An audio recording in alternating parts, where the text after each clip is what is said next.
As soon as he entered the door, he was shooting from the hip and just spraying ammunition and just shooting everywhere indiscriminately. I was just crying and screaming and telling them to call the police. I just assumed I would die. In my head, when you get shot, you die, and that's what I was waiting for. And I kept saying to the girl who was with me, I'm gonna die, I'm gonna die. Because I'd left early in the morning, I hadn't kissed him, I hadn't said goodbye, and I just wondered if I ever would. We know he's got high-powered weapons. We know he's got all sorts of ammunition, and there's no reason to believe he's gonna quit.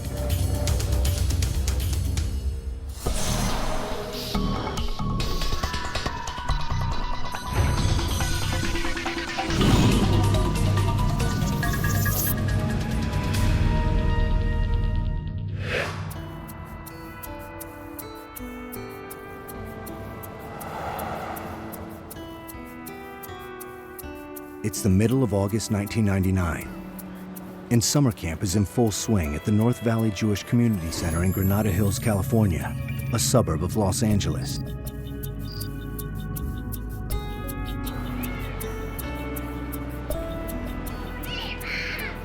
And it was just a regular summer day where you expect that your child might come home with a scrape on their knee or, you know, a sunburn or something. That's the worst that we ever thought would happen to them when they were here at camp.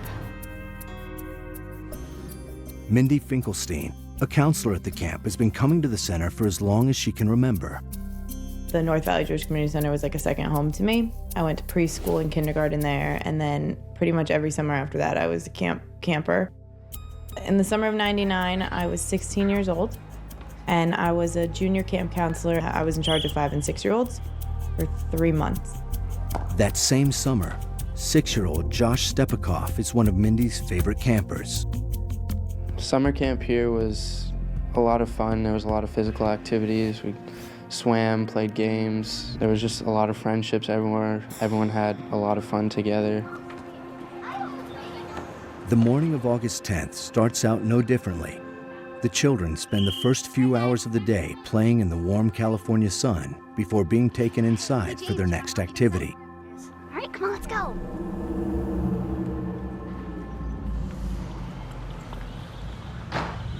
So I was walking down from that end of the hall, from the grass field, and got to about 15 feet from the front door.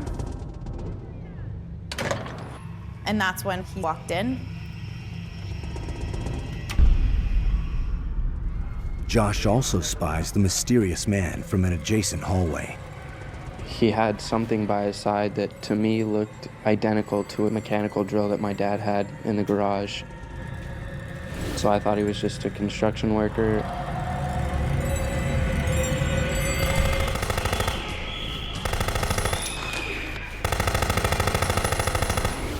He started right over there. It just kind of sprayed all the way around. And then Mindy was right over here in front of me.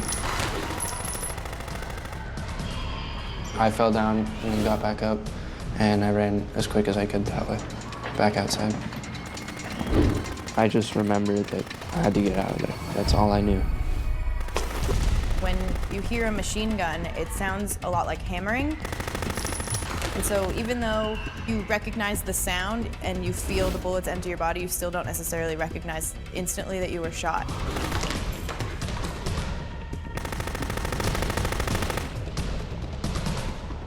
I grabbed the kid that was sitting next to me and ran directly in here.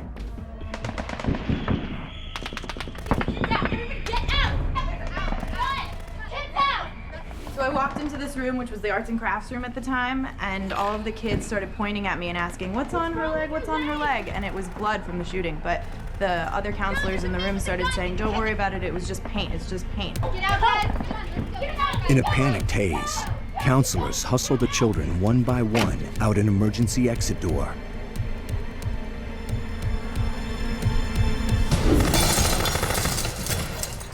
All the kids were in front of me, and they all ran down the street with the other counselors. And I just couldn't take it anymore, so I collapsed here in front of this brick wall. No, I can't. Oh, what if he finds it? Oh, what if he finds us? It doesn't matter, we have to. I just assumed I would die because in my head, when you get shot, you die, and that's what I was waiting for. Meanwhile, in the community center lobby, a frantic staffer calls 911. And there's 60 or 70 in nursery school and staff. Okay, listen, right? Do you have any idea if there was anybody? I don't know. I'm underneath the desk.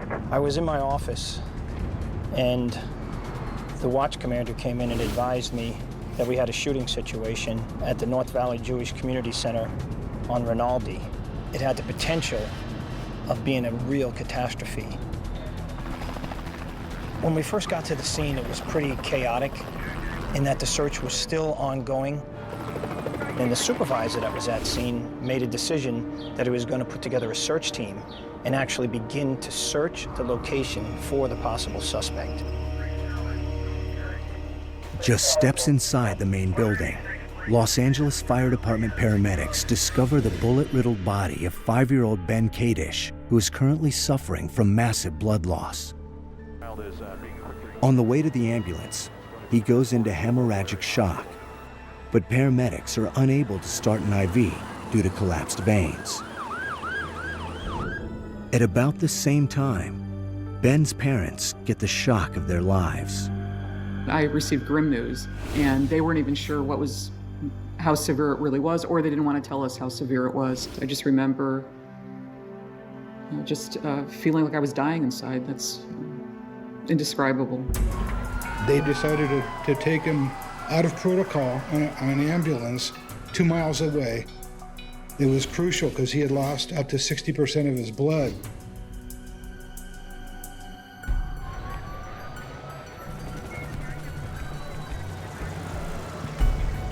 First responders escort the remaining children to a nearby church where paramedics tend to the wounded. But everyone is still a potential target.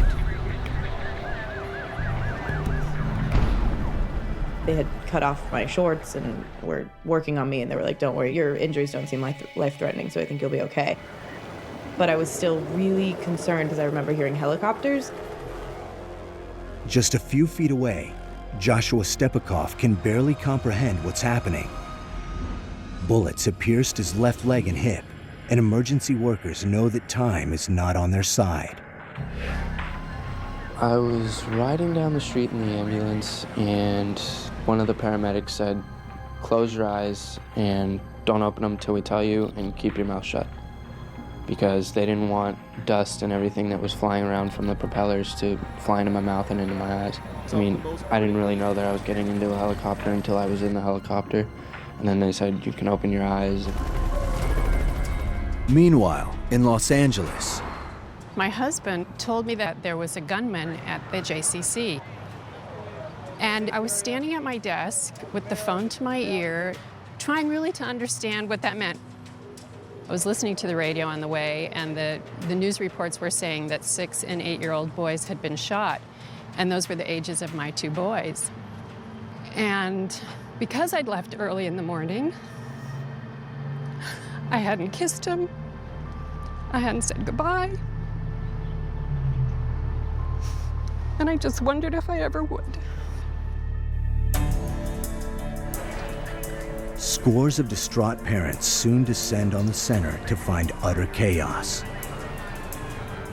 And all they knew was that there was a shooting at this Jewish community center and that kids had been injured. They didn't know whose kids. There were people trying to get into the church where the kids were, literally to find out if their kids had been shot.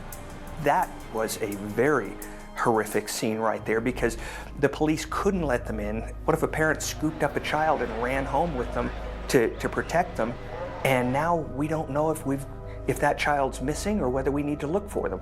We had to do certain things before the parents could come in, and it was a very, very tense scene on that line. 5 victims are taken to area hospitals, including 3 young children. I was laying in the hospital bed, and actually there was like a TV in the upper left-hand corner, and the shots of the TV were from helicopters straight down. The image I have is me laying in a pool of blood. And then I was like, have they called my parents? Within an hour of the shooting, multiple investigative agencies have gathered at the scene, including the FBI. I went directly to the scene, You can spend hours getting on the phone and trying to find the right people. There is nothing like being right there, because if it is what you're afraid it is, you need to start working right away, and the place you work is right there. After a thorough search of all buildings on the property, the LAPD announces that the gunman has left the premises.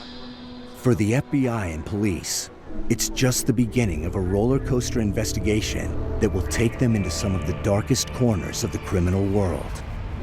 But for the parents, it's the start of something much more terrifying. I heard a police officer with a bullhorn calling for the parents of Joshua Stepikoff. So I went under the police line, and he confirmed who I was, and he just took me by the shoulders, and he kept saying, he'll be okay. He's gonna be okay. And I just kept saying, where is he?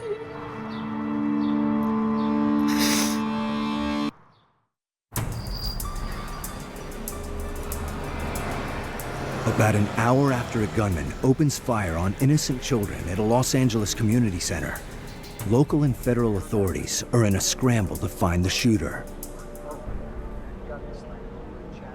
There is so much information coming in that it's just all you can do to try and keep up. It's like drinking out of a fire hose.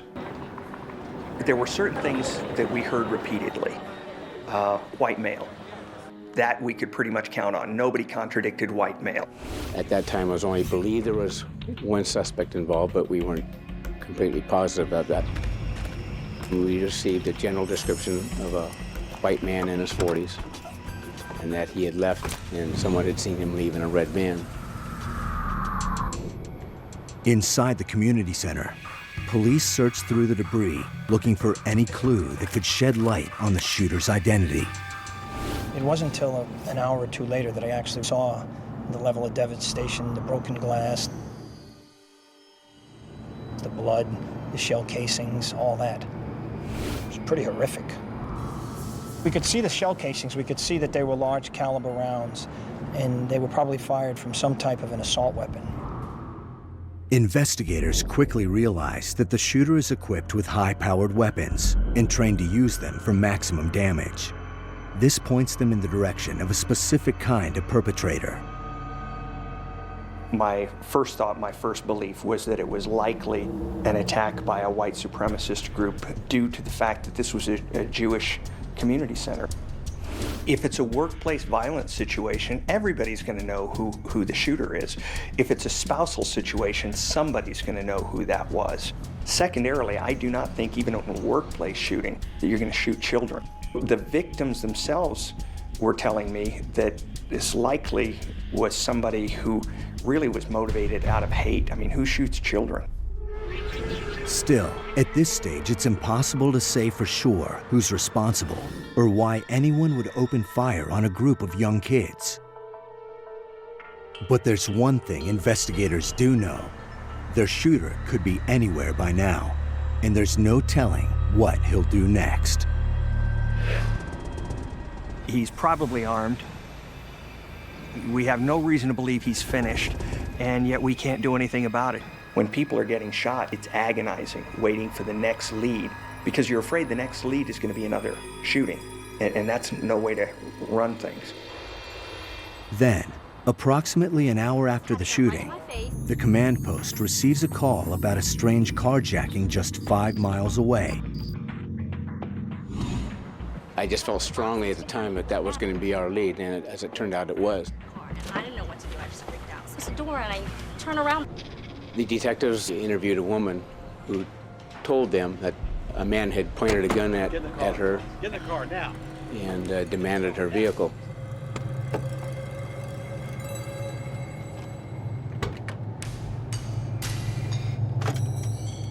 Went to the van and began loading his ammunition and guns from the van into the Toyota.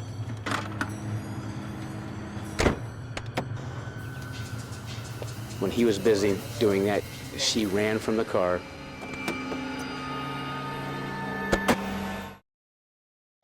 Inside the abandoned van, police find what's left of a small arsenal, a cache of high-powered weapons, and hundreds of rounds of ammunition.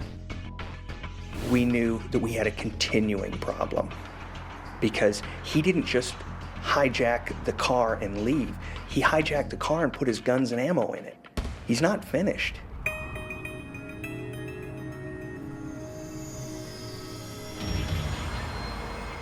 But just when it looks like things can't get any worse for investigators, another lead comes into the command center about a seemingly random incident in the nearby neighborhood of Chatsworth. According to eyewitness accounts, 39-year-old mail carrier Joseph Alto is making his second stop of the day on a residential route when a stranger approaches him.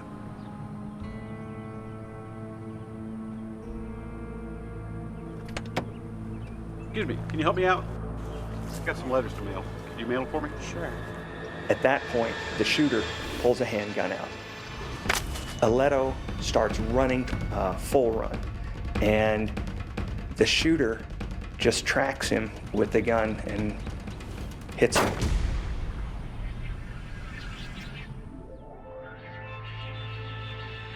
Kills him, drops him right there. I was working at that time as a delivery person, and along my route, everybody was tuned in on the news. It was a shooting rampage at the North Valley Jewish Community Center, and the images of kids being escorted out was pretty dramatic. And then they would show a postal van, and they were saying that a postal worker was killed. And I was thinking to myself, oh, this poor guy was just doing his job, which I can kind of relate to because that's what I was doing too. These gentlemen came at my door and they asked me if I knew Joseph Alto, and I said, of course. And I said, well, he's not here right now. He's probably at work. And that's when they, broke the news to me. And I went into denial right away. I said, you have the wrong person. That is not my brother. They were asking me questions, if he has any enemies, and I said, no. You have the wrong person. He doesn't have any enemies. You have the wrong person. It's not until about 4 p.m. that afternoon when my wife called me and told me that the postal worker was Joe.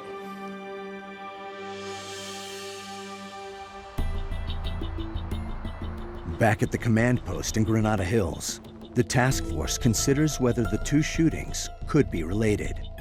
The Jewish Community Center shooter came in with an Uzi on full automatic and sprayed the place from the hip. And at that point, nobody was dead.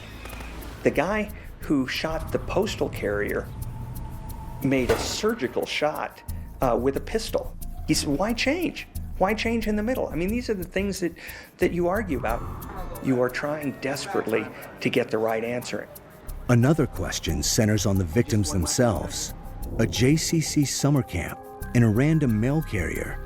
What's the connection? The reason I thought Alto's shooting was related was simply that it was too coincidental. I just didn't believe that you were going to get another shooting in broad daylight within 5 miles of this location on that day. As investigators work the two crime scenes, the shooter's original victims and their families gather at area hospitals. 5-year-old Benjamin Kadish remains in critical condition. He was shot twice. He had an entrance wound and an exit wound, plus all the different things that it had torn into.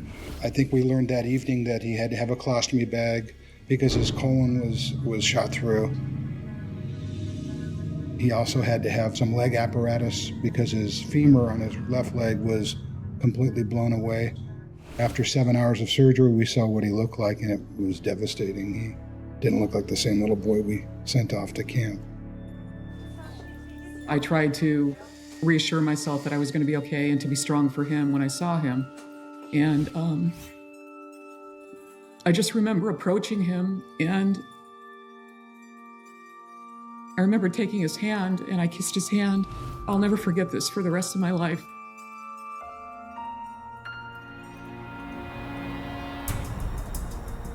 As the day went on, it got more and more frustrating because we know he's out there, we know he's got high-powered weapons, we know he's got all sorts of ammunition. He's attacked once, he may have attacked a second time, and there's no reason to believe he's gonna quit.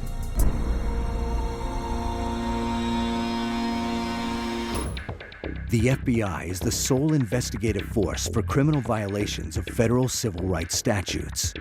In 2005, it conducted 380 hate crime investigations.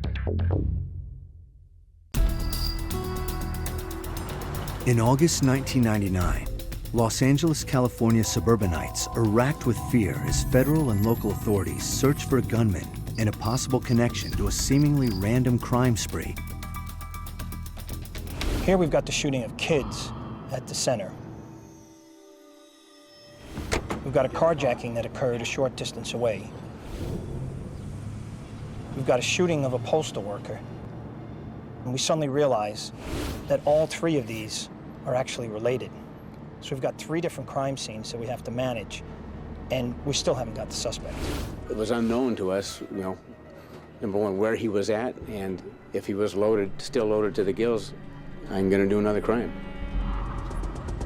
Inside the perpetrator's abandoned van, investigators collect a stash of weapons, ammunition, a flak jacket, freeze-dried food, white supremacist literature, and a map highlighting specific targets. LA's Museum of Tolerance, the Skirball Cultural Center, and the American Jewish University. Our biggest fear was he's hit one Jewish location.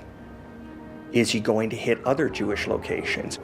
We were connecting with anybody in the community who could get the word out that things were not as safe that day as they usually were. Back at the command center, a run of the van's tags determine it is registered to a man in Washington state named Tom Donaldson.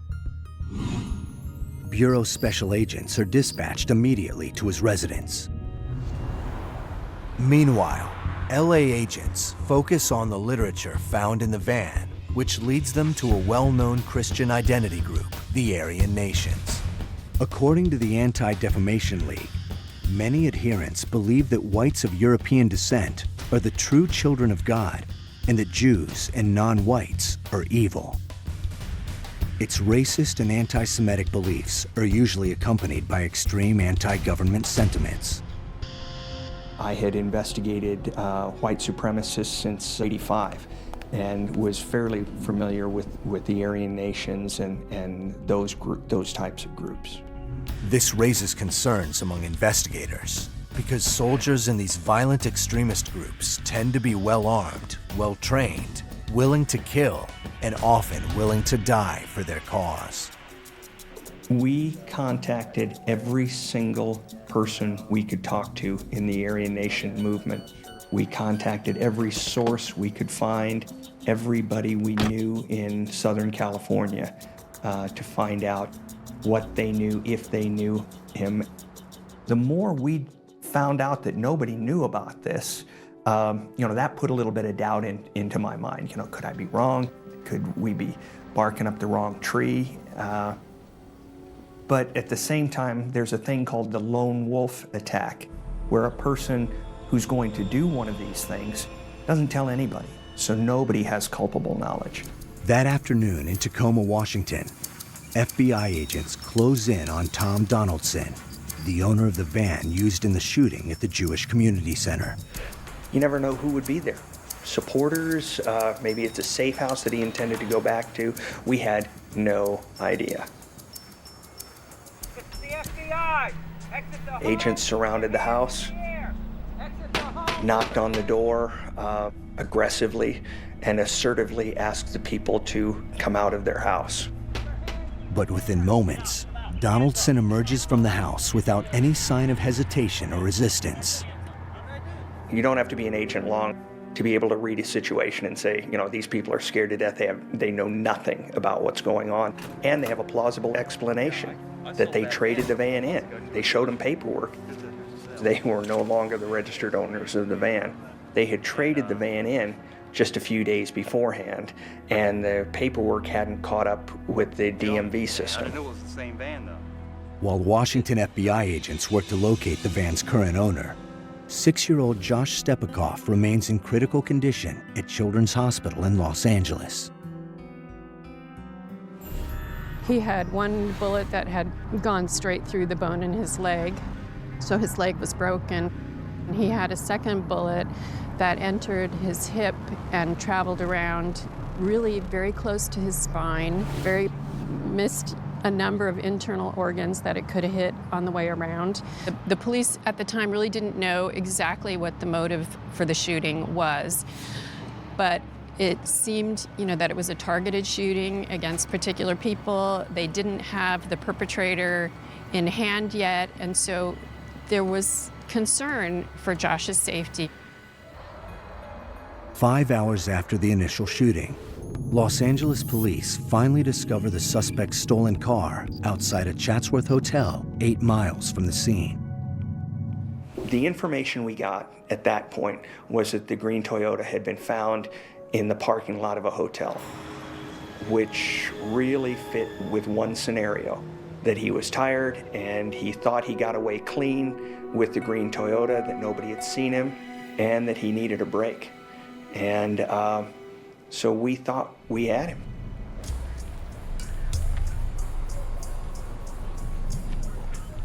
The officers who found the vehicle looked inside and saw ammunition, weapons, and we put a perimeter and evacuated everybody in the immediate area away from the vehicle. We were thinking perhaps that vehicle was booby-trapped, and we called our bomb squad in to examine it. Once the car is rendered safe, an LAPD SWAT team makes plans to search the hotel. They were going to have to go room by room by room and evacuate people and clear out, knowing that the guy you're looking for may have a machine gun in that room.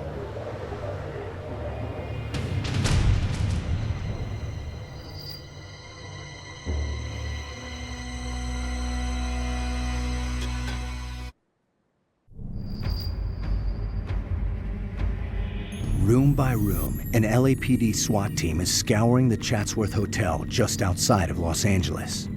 They're looking for the suspect in a series of shootings who's armed and extremely dangerous. After a grueling 11-hour search of the premises, authorities determine that their shooter is not inside. When the motel was found to be empty, it was kind of a hard moment. Not only were we tired, there was a sense of failure. We hadn't gotten him. Meanwhile, Washington FBI agents have tracked the red van used by their suspect to a used car dealership in Tacoma. We had a purchase contract for the van on a certain day in Tacoma, Washington, and 3 or 4 days later, that van is down in Los Angeles. The purchaser of the vehicle is Buford Furrow. Once we were able to get a photograph of this person, it fit the general description of the person that was described to us at the community center. Bingo. I remember where I was standing, an agent came out of the command post. He had a photograph of Furrow, and he said, "Here's your guy." We were able in Washington to pull down a complete dossier on him. He was an engineer, and he had worked for the company that was building the stealth bomber. And so he actually had to submit a 17-page application for a secret clearance. Investigators finally get a break when the background check provides an address along with names of the suspect's close friends and family members. Once we had his identification and his photo, we were in a serious manhunt. We believed that he was probably going to repeat what he did here in Los Angeles, and we had no idea where that might be. If it was going to be again somewhere in Los Angeles or some other city, perhaps even another state, that we need to find this guy, and we need to find him fast. But with each passing hour, authorities know that the suspect could be getting farther and farther away. Desperate to close the net on him, police waste no time releasing Furrow's name and photograph to the media. We're putting this information continually out on the airwaves, hoping the public would spot him and tell us. We continue to broadcast not only to our police officers, but to every law enforcement agency in the nation. At Holy Cross Medical Center, Mindy Finkelstein sees her attacker's face for the first time. The news put up a picture of his face. I flipped. And that was my first thoughts of utter hatred for a person. That was my first real feeling that this was an individual that did this. This is a person who needs to be punished. This is a person who did this for reasons that don't make sense to me. At Children's Hospital, 5-year-old Ben Kadish remains unconscious. As soon as he got to Children's Hospital, the surgery started all over again. He had to have other surgeries. They had to keep the breathing tube in him. His breathing, his heartbeat started racing because he sensed that I was there with him. So I just wanted to give him reassurance that he was going to be okay, and told him I loved him. And I don't know if I'm like other people, but we didn't even think about the person that did it or where he was or what was going on. We thought about Ben and kept him on our mind the whole time, and that was probably what got us through the day. The FBI's next step is to begin building a profile of the suspect. Buford O'Neill Furrow was an only child.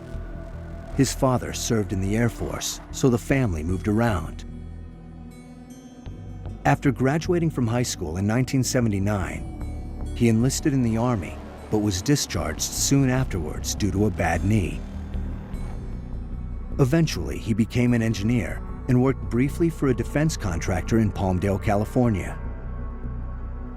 But after losing his job, Furrow began a downward spiral. Over the next few years, he became interested in the white supremacy movement, and the interest soon grew into an obsession. In the early 1990s, he found his way to the Aryan Nations compound in Hayden Lake, Idaho. There, he met Debbie Matthews, widow of Christian identity martyr Robert Matthews. In 1984, the Aryan Nations had a group of men that called themselves the Order. They ended up killing Alan Berg, a DJ in Denver. They did an armored car robbery. They were on basically a criminal run. The leader of the group was a guy named Bob Matthews. The Order's crime spree came to an end in December 1984, when the FBI surrounded Robert Matthews at his hideout and ordered him to surrender. A violent exchange followed, and the compound caught fire. Matthews died in the blaze. And when Buford Furrow joined the Aryan Nation, he struck up a relationship with Debbie and married her. So we knew that he was a serious Aryan Nation player. But the marriage didn't last. Investigators learned that Furrow had recently become unstable. As it turns out, 10 months prior to the shootings in Los Angeles, Furrow showed up at a psychiatric hospital saying he was having suicidal thoughts and urges to kill others. He went to the facility to commit himself, but arrived drunk, and instead of getting help, he got arrested. We had his arrest record for pulling a knife on the nurse when he was trying to commit himself to the hospital. But these type of background investigations are kind of slow because they come from person to person, and you're having to interview dozens of people to get that information. Furrow was released from custody in May of 1999, but his behavior was becoming more and more erratic. Furrow spent the 4th of July with Debbie Matthews at her ranch, hoping for a reconciliation. But just days before his violent rampage in Los Angeles, she called and told him that he'd need to sign a prenuptial agreement first, and Furrow simply became enraged. Authorities believe this is when he began planning his rampage. I believe he came to Los Angeles because it's a media center. If you are going to throw your life away doing something like this, as well as the lives of all your victims, for your cause or for whatever it is, you certainly want to get credit for what you do. And I think Buford wanted credit for what he did. I believe he wanted to be a better Aryan than Debbie Matthews' husband, Bob. She used to tell him, you're no Bob Matthews. That's why he did it. Had nothing to do with Judaism. It had to do with Debbie. Investigators take some solace in attaching a suspect and a motive to the JCC shootings. But questions about the Alto killing linger. And the fact remains that Buford Furrow is still armed, still dangerous, and still at large. We have the red van, we have the green Toyota, we have an empty hotel, and Furrow's not in it. He could be a block from where we were, he could be anywhere.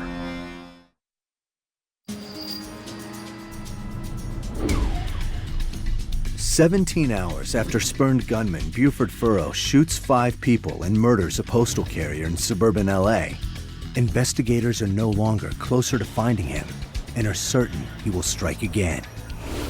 I was beat and I was disappointed. I got home at about 4 that morning, and I remember vividly walking in the door, trying to explain to my wife that, you know, she was watching the news. She knew where I was. She kept seeing me on camera, in the background. And so I just told her we didn't get him. That was hard. And then my kids at the time were 8, 6, and 4, and I just needed to go in and spend some time with them. So Crazy Daddy woke him up around 4:30 and just sat there and laid in bed with him for a while until I could go to sleep. It's kind of the reverse of what usually happened. And so I probably got to bed around 5. Sometime during the evening hours of August 10th, 1999, Buford Furrow manages to escape from Los Angeles by paying a taxi driver $800 to take him to Las Vegas, Nevada. Then, at 8:55 a.m., 23 hours after he opened fire at the Jewish Community Center in Los Angeles, Buford Furrow enters the FBI field office in Las Vegas and turns himself in. Las Vegas? You got to be kidding me. I was dumbfounded. I just, after being awake till 5 in the morning and seeing the carnage and then getting very little sleep, to be woken up and told that he's in Las Vegas and that he turned himself in, it still doesn't compute. The FBI will give me a fair shake. Furrow said he turned himself into the FBI because he had done what he felt like he needed to do, which is he had made a statement to the world about how he hated Jews and people of color and people who work for the federal government. And he wanted to go into the FBI because he felt that the FBI wouldn't abuse him if he went into federal custody. I felt a real sense of relief knowing that he was off the streets and he wasn't going to be able to hurt anybody else. Investigators from the FBI, ATF, LAPD, and other agencies immediately fly to Las Vegas to interview the suspect. They had already told me that he liked to be called Neil. They said, "Neil, this is the guy from Los Angeles, the FBI agent from Los Angeles." And he looked at me and he said, "You're the guy who's going to try to fry me, aren't you?" And I said, "I'm not here to do anything but listen." And that's how we started. He spoke about what he had done so candidly and openly, without any kind of shame, as if what he had done was heroic and that he was being humble in his heroism for what he had done. We learned that he had come down the day before and cased all sorts of places in LA. He went to the Museum of Tolerance. That was his first target, but he saw the security and decided that he probably wouldn't make it out alive. He saw several other Jewish targets cruising the streets of LA. Most of them he didn't feel he would get a big enough body count.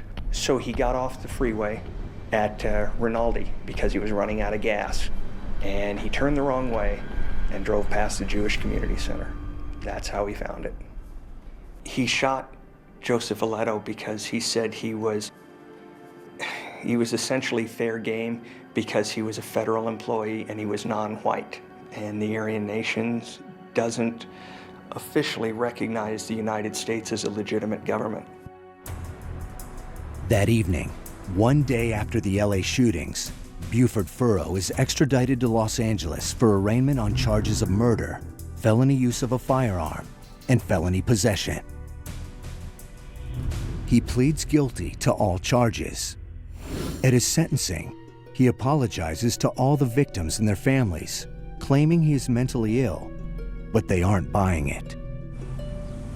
He was a Filipino American that happened to work for the post office.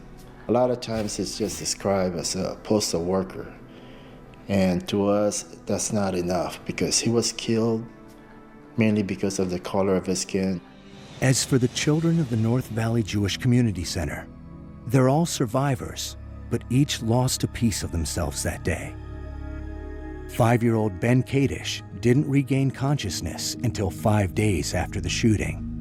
I remember him being in a wheelchair for a very, very long time, and he couldn't do anything on his own anymore.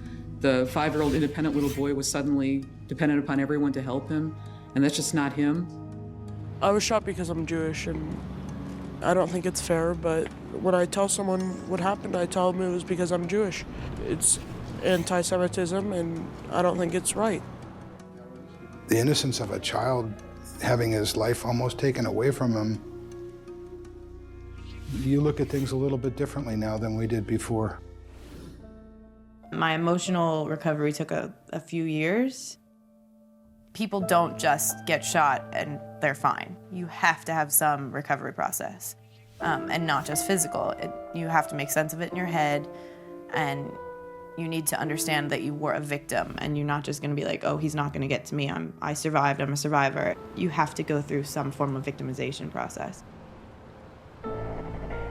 It had a hold on me for so long, and when I heard sirens, helicopters, loud noises, I would kind of go into lockdown. Went on for a long time, and it was something that controlled me. And I mean, I don't think I will ever fully recover, but I've done just about as good as I can.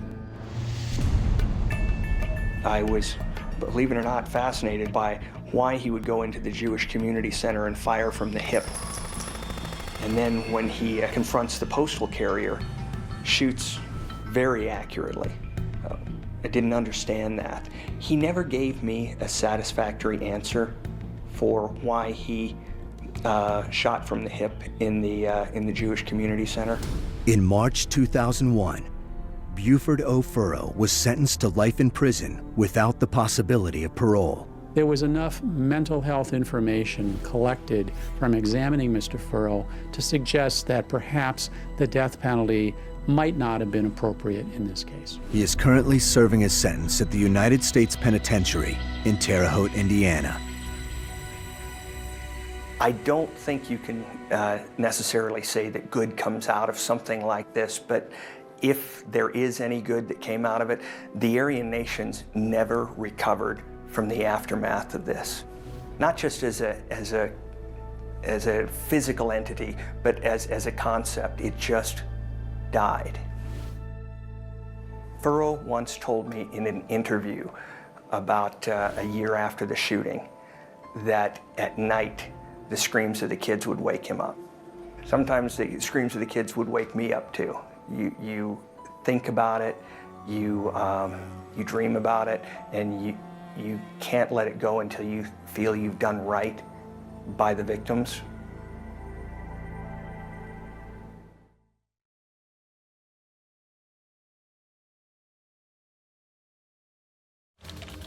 He referred to himself in emails on the BDSM website as master. And that's what we knew him as, the slave master. Anybody who really is a master, it's very, very rare for them to refer to themselves as master. In our world, that's a huge red flag. Because you knew somebody was getting hurt, but The question was, what was consensual and when did it cross the line? It's one of those awe moments where everybody's jaw kind of drops. Then, the hair stands up on the back of your neck. There was no crime scene, there was no body. There was just no hard evidence to indicate that anything had happened to them. He knew what the rules of the game were, and he was able to turn those rules to his own benefit.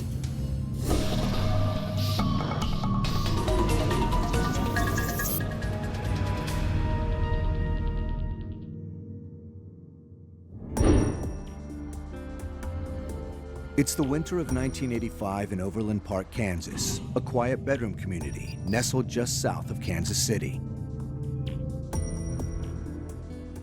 Little do residents know, their peaceful enclave is about to become ground zero in a series of investigations that will span years, unearthing some of the most diabolical and sordid crimes area law enforcement has ever seen.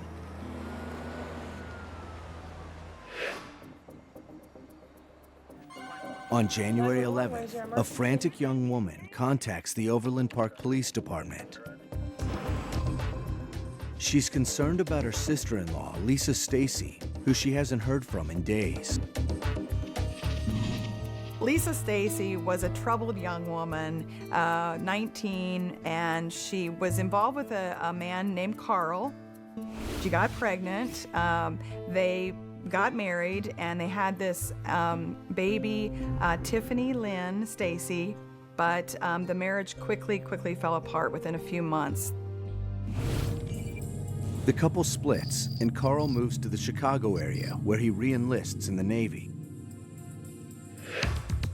With no job and no place to go, Lisa and 4-month-old Tiffany soon find themselves living in a group home for women. But just a few days before her disappearance, Lisa's luck takes a turn when she's accepted into a coveted Kansas City outreach program. The Kansas Outreach Program was a program that a businessman named John Osborne had started to help young women with young babies get a restart in life. It's an opportunity that's too good to refuse. And on January 9th, Osborne picks Lisa and Tiffany up at her in-laws' house. He had put them up at a hotel in Overland Park, Kansas, near his office. But later that same night, Lisa makes a panicked phone call to her mother-in-law. She's hysterical. She is crying and saying, "They're saying you're gonna take my baby away from me. You're saying I'm a bad mother." And the mother-in-law said, we're not trying to take your baby away. And Lisa said, "They've made me sign 4 blank sheets of paper." And the mother-in-law says, "Don't do anything, don't sign anything. I'm not involved in this in any way." And then Lisa says, "They're coming now." And she hangs up. And that's the last time anybody hears from Lisa. The following morning, her in-laws call the motel in search of Lisa and the baby. But they're stunned to learn that Lisa is gone, checked out. Her bill paid with a credit card from a local business. They discover that it was not John Osborne that had rented the room, but a John Robinson. And they got an address for the business that he runs, Equi2. Confused and worried, Lisa's brother-in-law checks out the firm. A young man in his 20s, tall, is there and basically rudely pushes him out the door.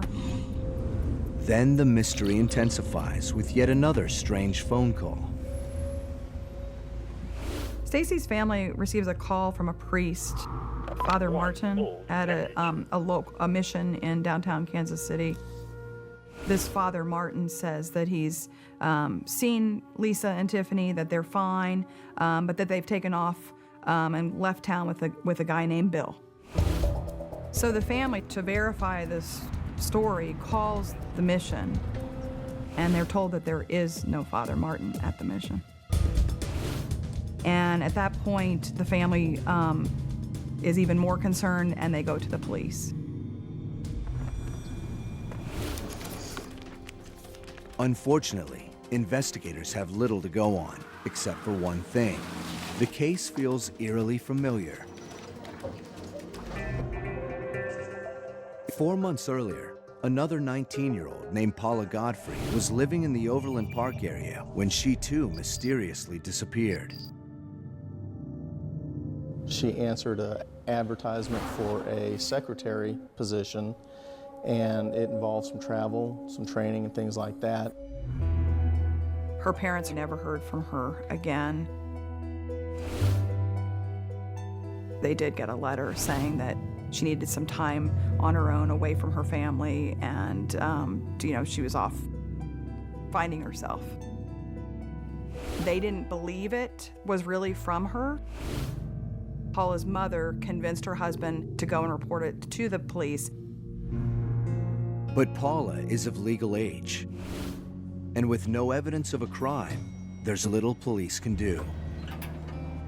It's not against the law to be a missing person, and the letters are saying, yeah, I'm fine, leave me alone.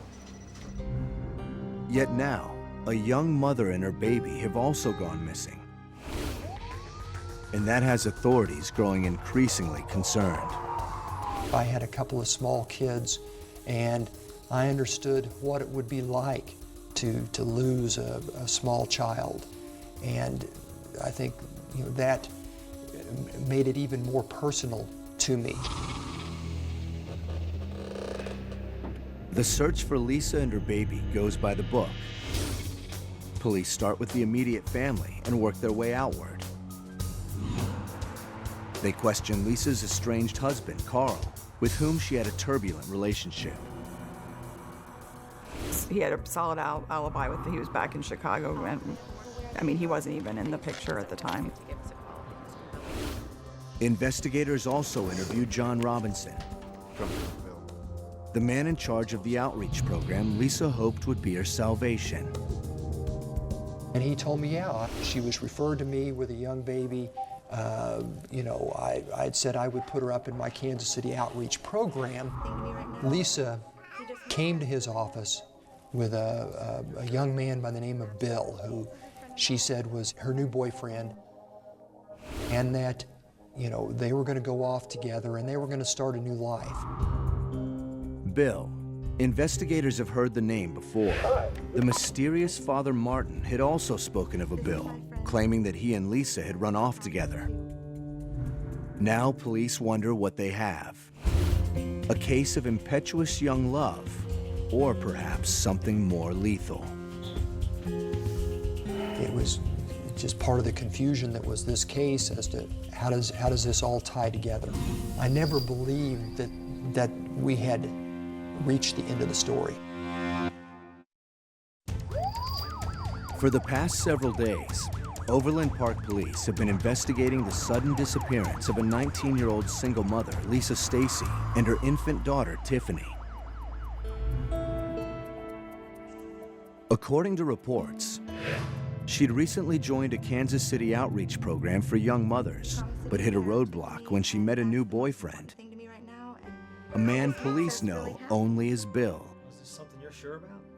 And from there, the trail goes cold. There was no evidence of a crime. There was no crime scene. There was no body. There was, there was just no hard evidence to prove that anything had happened to them. Then, suddenly, a new twist in the case. These letters began to surface. Lisa's mother-in-law got one. The battered women's shelter got one. And in this letter, Lisa had told the mother-in-law, I've been down and out, things haven't been going good, but I've got an opportunity here to start a new life, and I'm going to do that. There's no mention of Bill, but the rest of the letter seems sincere, except for one thing. This letter was typed. Lisa didn't know how to type. And It just didn't sound like Lisa at all.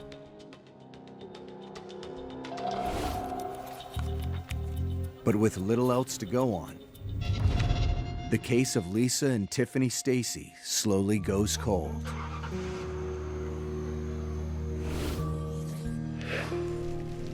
Two years later, in June 1987, another Kansas City resident reaches out to Overland Park Police. He's searching for his stepsister, 27-year-old Catherine Clampett, a recent transplant to the area who he hasn't heard from in weeks. She was going to move up here to try to improve her life. She answers an ad in the newspaper for an executive secretary working for a busy CEO. And she goes to work for a man named John Dawson. But not long after starting the new job, Catherine goes AWOL, or so it seems. A short time later, her mother, back in Wichita Falls, Texas, gets a letter, a typewritten letter that's signed by her daughter, but it doesn't sound that much like her daughter, and she grows concerned. Catherine's stepbrother calls her office and asks to speak to her boss, John Dawson. But he's told that no such employee exists. Her stepbrother went through her belongings. He found a receipt for the hotel where she had stayed, and it was signed by a John Robinson, not John Dawson.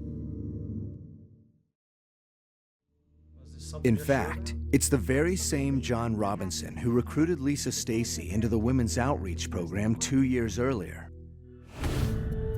A quick check reveals that Robinson is the owner of the company where Catherine works, a consulting firm called Equa 2.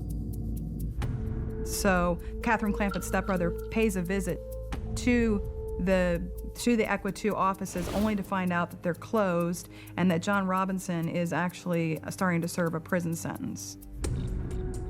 As it turns out, Robinson had been arrested just weeks earlier on charges of fraud and theft.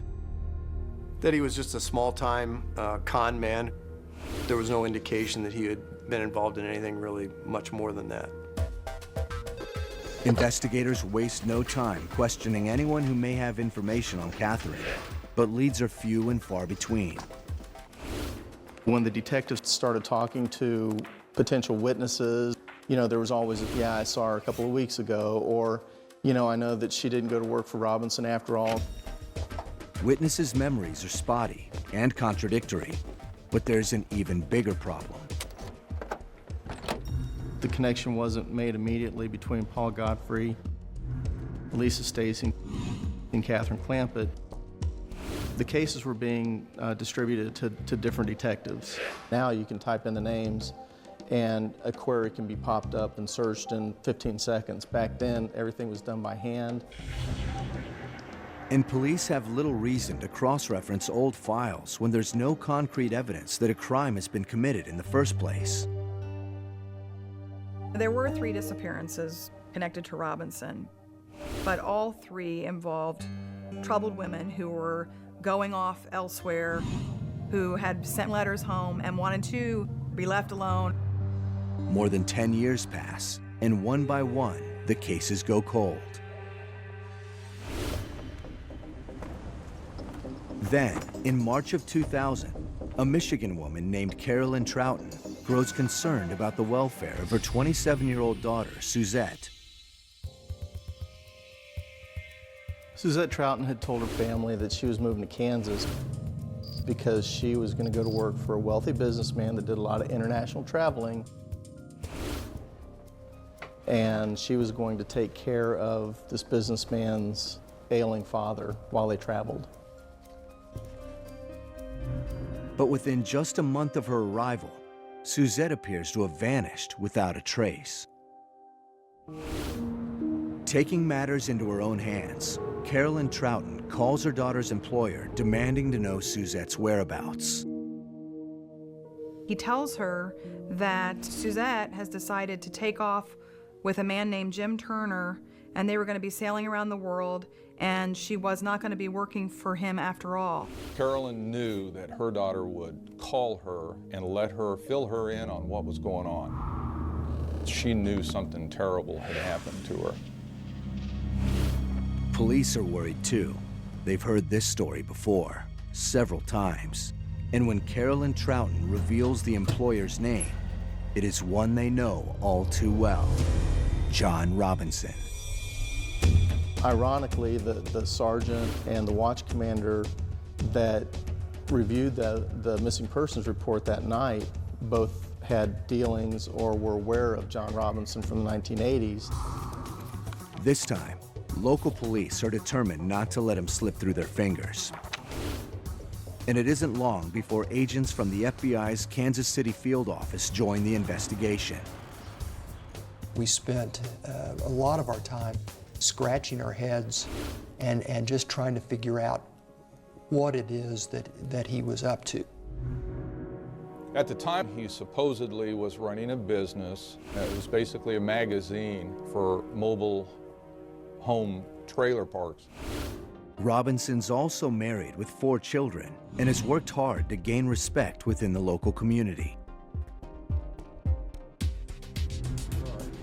But police files tell a different story. We knew he was a con man. We knew he was a thief. John had a number of convictions over the years, mainly for small-time con artist types of activities, embezzlements, those sort of things. Still, investigators find themselves facing a number of troubling questions. First and foremost, what would a 2-bit con man be doing mixed up in the cases of 4 missing women? And how do you go about mounting an investigation with no evidence of an actual crime being committed? That we really needed to find all these individuals, make sure, number one, that they were alive, and find out what kind of contact he was having with them. What was he trying to do? Authorities are particularly concerned about Tiffany Stacy, who disappeared at just 4 months old. I mean, we were all getting together on this, trying to get a handle on it, and we didn't know what was going to be at the end of this road. We had no idea. The pattern is a familiar one, but police hold off on confronting Robinson. They don't want to tip their hand just yet. Instead, they begin interviewing Suzette's family and friends, looking for anything that might bolster their case. What they discover next turns the entire investigation on its head. Well, Suzette Troughton was kind of a free spirit. She was in the BDSM lifestyle. She was always on the internet with people in that lifestyle, and she was ready to be on her own. BDSM stands for bondage and discipline, dominance and submission, sadism, masochism. A great deal of what this comes down to is somebody is enjoying the fantasy of having power, and somebody is enjoying the fantasy of being powerless. Though legal, BDSM is a practice often conducted in secret. None of us really knew anything about it. So while we're trying to work the case, we're trying to learn about this lifestyle. Pain is part of this lifestyle. So slapping or spanking someone, that's natural. According to her friends, Suzette was a sexual submissive, or slave, who often surfed the internet looking for a master. A master is usually a person who owns a slave. The slave has acknowledged that person as their master, and they are held with a certain level of respect in the community. Investigators learned that Suzette had recently found a new master, but this time, she was in way over her head. Anybody who really is a master, it's very, very rare for them to refer to themselves as a master. In our world, that's a huge red flag. The 500-person staff at the Quantico FBI laboratory performs 1 million or more examinations each year. They provide aid to law enforcement, intelligence, military, and forensic professionals around the world.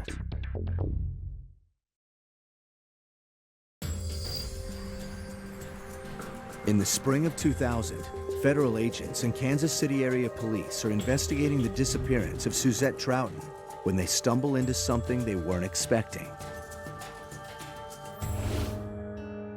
According to Suzette's friends, she was a member of the bondage and discipline, dominance and submission, sadism and masochism community, or BDSM. More people have joined the community since the 90s, since the stigma has started to fall away. Police also learned that prior to her disappearance, Suzette corresponded with a BDSM master online and relocated to Kansas City to work as a nurse's aide for his elderly father. She would come to this area at the behest of this guy named John Robinson. But while Robinson has a checkered background to say the least, on the surface, there's nothing to suggest the suburban father of four would have been involved in something like BDSM, let alone anything dangerous. For a missing person. Name of the social worker. Our impression of John Robinson was that he was a small-time con artist who had been involved in a number of con schemes over the years, but nothing really more than that. Still, with connections to a string of mysterious disappearances, there's no denying Robinson is more than he appears to be. Mr. Robinson had his hand in a lot of different areas. He was in various businesses. He made contact with hospitals about unwed mothers. He'd also made contact with charities about unwed mothers, helping them out. So it's very bizarre. We knew that he was involved with at least 3 women that had been reported as missing to us in the 1980s. So we had a pretty good history on him. We had a pretty good feeling that the guy was up to no good. Paula Godfrey, Lisa and Tiffany Stacy, Catherine Clampett, and now Suzette Troughton. The question is, could any of these missing women still be alive? Could they be serving as sex slaves, or something police haven't even considered?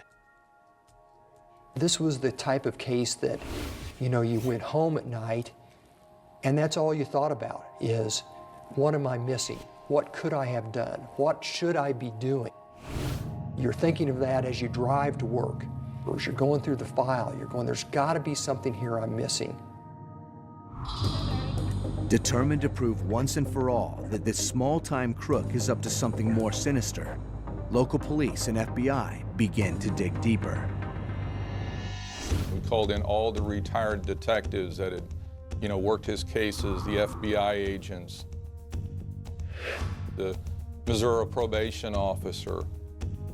We were looking into his criminal background, trying to find any clues that we could use against him. I believe the baby was probably still alive someplace. Tiffany Stacy, missing since 1985, would be 15 years old by now. We actually thought that he may have been involved in some sort of a baby selling ring. And there was also activity of prostitution involved in his background as well. We had a couple of informants. One was a guy who was in the topless bars. He was bird dogging women for John Robinson. I had another informant who actually posed for some pictures and did some stuff with John. John tried to recruit her, telling her that she could make $2,000 to $3,000 in a weekend if she would fly around the country doing these jobs for him. We thought perhaps that he might have been taking the women and selling them into prostitution, maybe across state lines, maybe even international lines. It was hard to figure out exactly what he was doing. It seemed like he was a con man on one hand, but on the other hand, he seemed to be involved in these other things which were darker. With a mounting list of circumstantial evidence, but still no proof of an actual crime, Investigators set up surveillance so they can track every move their suspect makes. We didn't want to tip our hand at any time to let Robinson know. We contacted him, the gig was up, and he would start, denying everything and possibly sending us on goose chases. Within a matter of weeks, investigators learned that Robinson is in fact living a dual life.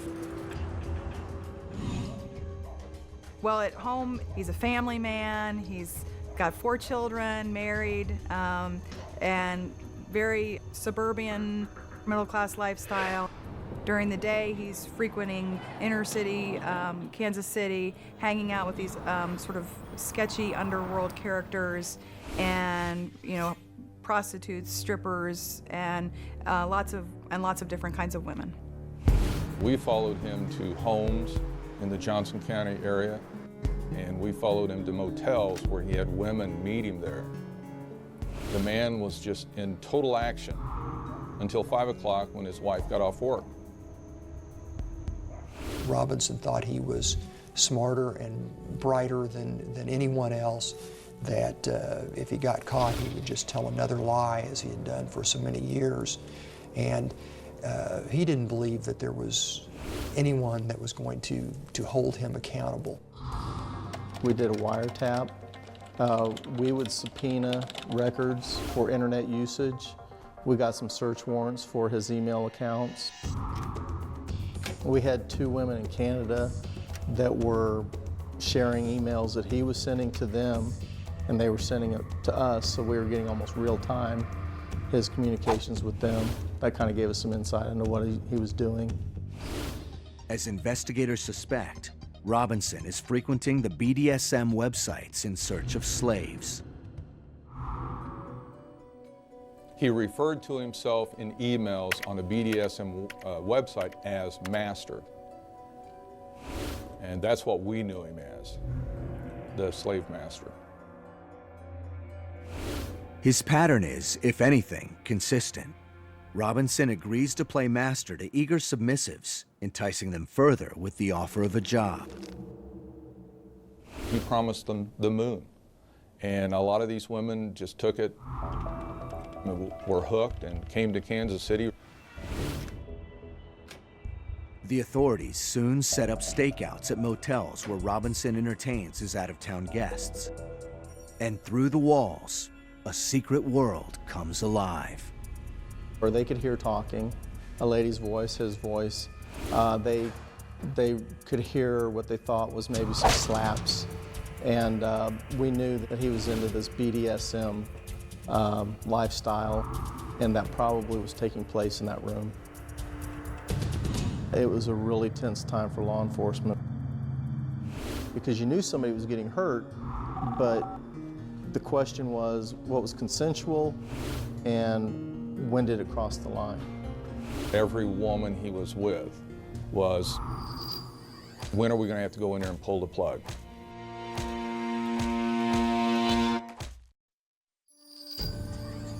On May 19th, 2000, 2 months after Suzette Troughton goes missing, police get an unexpected break in the case. One of Robinson's slaves, a woman named Brenda, comes forward with a familiar tale. She came to Lenexa to work for a man she knew as James Turner. She was down on her luck. She was unemployed at the time, had no money.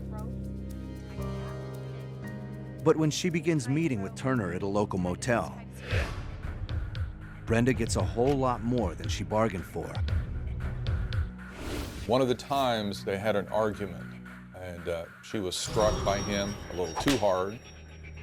She went up to the desk to inquire who had rented the room, and she was told James Robinson. And so she knew something wasn't right. Brenda files a complaint with police, accusing Robinson, alias James Turner, of sexual battery. We ended up documenting about 17 false identities that he used with various people over the years. It just went on and on. The more you investigated, the deeper and more complex this case got. Aliases, con games, violent sex. Police are now certain their con man is up to something more criminal, and the time to act is now. We felt like this was going to be our probably last best chance to catch this guy. On June 2nd, authorities descend on Robinson's home in Olathe, Kansas. We were all a nervous wreck. It was just very tense and kind of a nervous time, I think, for everybody. He answered the door. We knocked on it. Was polite. Was, you know, kind of carefree. Invited us in. We told him that he was under arrest. We told him that we had actually been investigating him for quite a while. The arrest warrant charges Robinson with sexual battery and robbery, but investigators waste no time raising the subject of missing persons: Lisa and Tiffany Stacy, Paula Godfrey, Catherine Clampett, and Suzette Troughton. Robinson kind of turned pale. He started like almost hyperventilating. I remember he turned back and looked at me and he goes, "Jesus Christ," like that, and just kind of collapsed in the chair. I think it was a real shock to him, and I think he knew we had him. But when we walked him out of the house, you know, he picked himself back up and he was kind of back to his arrogant self. And he said, "You know, you guys are really making a big production out of this, aren't you?" Police confiscate Robinson's computer and files dating back years. Leaving nothing to chance, they also secure warrants for several storage units he rents in Olathe, Kansas, and Raymore, Missouri, along with a family farm in Lynn County. It is at these three locations that investigators' worst fears are confirmed. The Olathe storage locker proved to be a treasure trove of evidence. Birth certificates, driver's license, social security cards belonging to several of these women. The kinds of things that you don't give up unless you're dead. It sort of confirmed what we'd been thinking all along, and that is we're thinking, where are these letters coming from? The next day, a team hits the Lynn County farm, along with the Missouri Search and Rescue Canine Unit. On the Lynn County property, we found a mobile home. We found a storage shed, some other items out by it. When we did the perimeter search where the shed was and the barrels were, we found specifically two large 88-gallon hazmat barrels. We were actually going to move the barrels out in order for the dog could get a good scent there.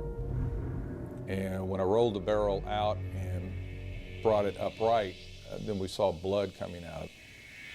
We ended up finding Suzette's body. She was decomposing pretty well by then. You know, you're kind of sad because obviously she's gone, but you're elated because you finally have got something on this guy. Investigators open the second barrel and are stunned by what they find: a second body. But the corpse does not bear any resemblance to the other missing women they've been searching for. The second barrel that we opened took us into a whole new realm of, you know, who's this and what have we gotten into now? Now, instead of one murder investigation, we had two, and we were starting all over with this one. Meanwhile, across the state line at one of Robinson's other storage units, investigators have their own mystery to contend with. 3 more barrels. 3 more bodies in varying states of decomposition. It was just a sick feeling. I was just dumbfounded. I remember I just walked through that night and that whole weekend. I mean, I remember just in a haze. Investigators wonder if the long search for Lisa Stacy, Paula Godfrey, and Catherine Clampett has finally come to an end.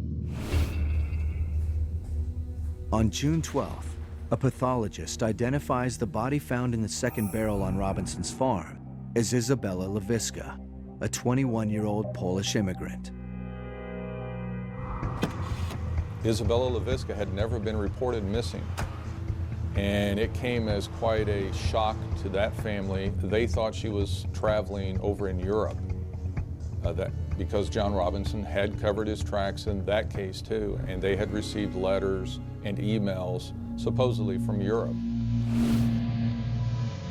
According to an autopsy report, Isabella and Suzette Troughton both died from blunt force trauma to the head. The likely weapon, a small ball-peen hammer. Most of the women had no defensive injuries, which suggested to us that they didn't know it was coming, meaning they were asleep, maybe looking the other direction. By the end of June comes another shock. Autopsies completed on the remaining 3 bodies reveal they are not, in fact, Lisa Stacy, Paula Godfrey, or Catherine Clampett. On the contrary, these remains belong to 3 entirely new victims: Beverly Bonner, Sheila Faith, and her disabled 15-year-old daughter, Debbie, all killed by blunt force trauma. When you think of the enormity and all the people that he killed, it kind of boggles the mind. Even stranger, police find no missing person reports filed for any of the 3 new victims. An investigation soon reveals that Robinson seduced Beverly Bonner, a prison librarian, while he was incarcerated during the 1990s. The affair continued even after his release. He pretty quickly discovers that she's getting $1,000 a month alimony checks from her ex-husband, and so he kills her and then starts pocketing her alimony checks. Like Isabella LaVisca's family, the Bonners are shocked by the news.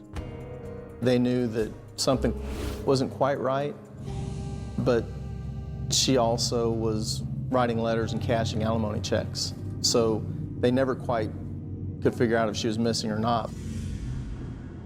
Sheila and Debbie Faith meet a similar fate after Sheila encounters Robinson in an online chat room. I don't think that John Robinson had any interest in Sheila romantically. He just had an interest in their disability checks, and he started cashing their checks and cashed them for 6 years. It now seems almost certain to investigators that Lisa, Tiffany, Paula, and Catherine are also dead. And while Robinson's motive for killing these women remains unclear, his ability to manipulate them was undeniable. Robinson had an uncanny ability to get inside the heads of the women that he was preying on.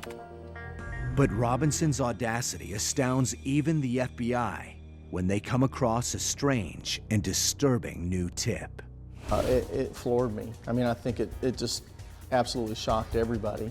It's one of those aha moments where everybody's jaw kind of drops and, you know, the hair stands up on the back of your neck. In the spring of 2000, authorities charge Kansas City businessman John Robinson with murder when they find the bodies of 5 women stuffed inside barrels on or near his property. But investigators' next discovery shocks even the most hardened special agents of the Bureau. Chasing down a tip, authorities soon learn that Robinson helped his brother adopt a baby for $5,000 back in 1985. One of the really shocking moments was when Mrs. Robinson handed me a photograph. I looked at my partner and we were kind of stunned. We knew that, well, that's definitely Tiffany.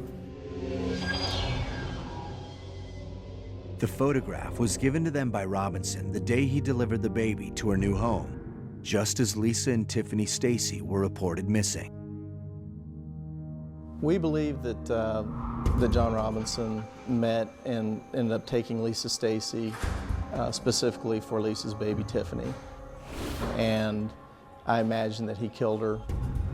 I mean, you look at Social Security, you look at credit cards, bank accounts, she's never been heard or seen from. The Bureau soon makes a preliminary ID using Tiffany Stacy's footprint from the day she was born. It's a perfect match.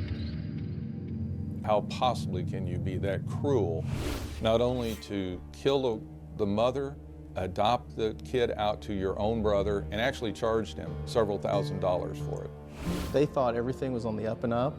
They had the papers, they had the adoption forms that looked like they'd been signed by judges and attorneys. They had no clue. The teenage girl, once called Tiffany, is shocked to learn the truth, but ultimately she decides to stay with the Robinsons.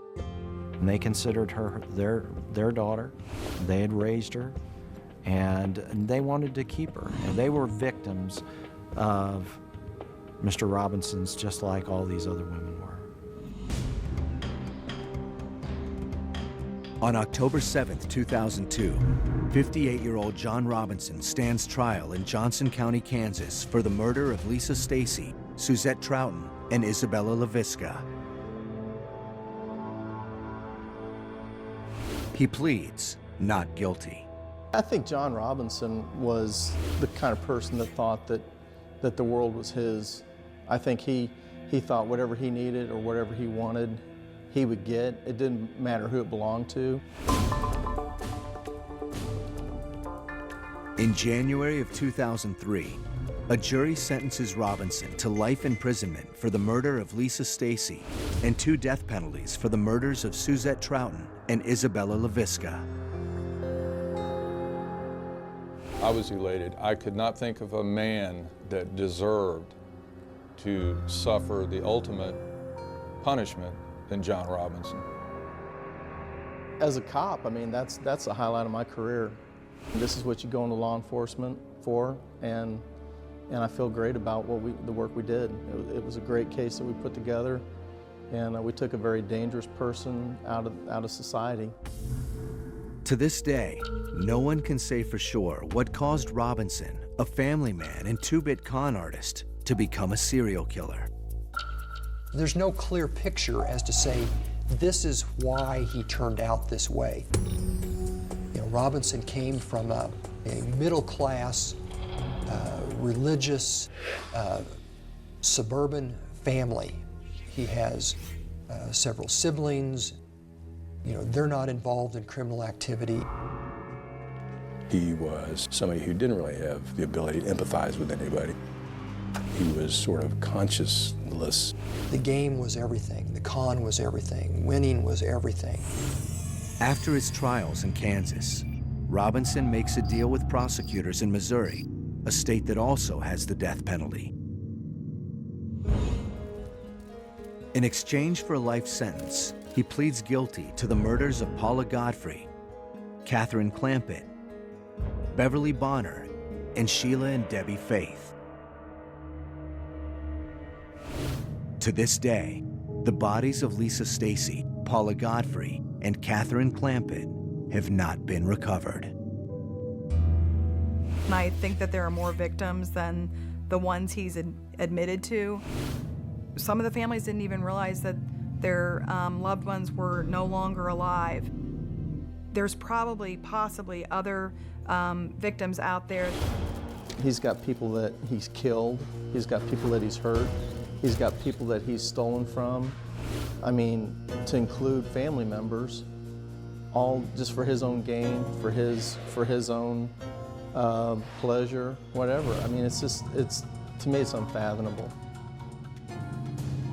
What you got here is a con man who's also a serial killer, you know, and I'm not sure which came first.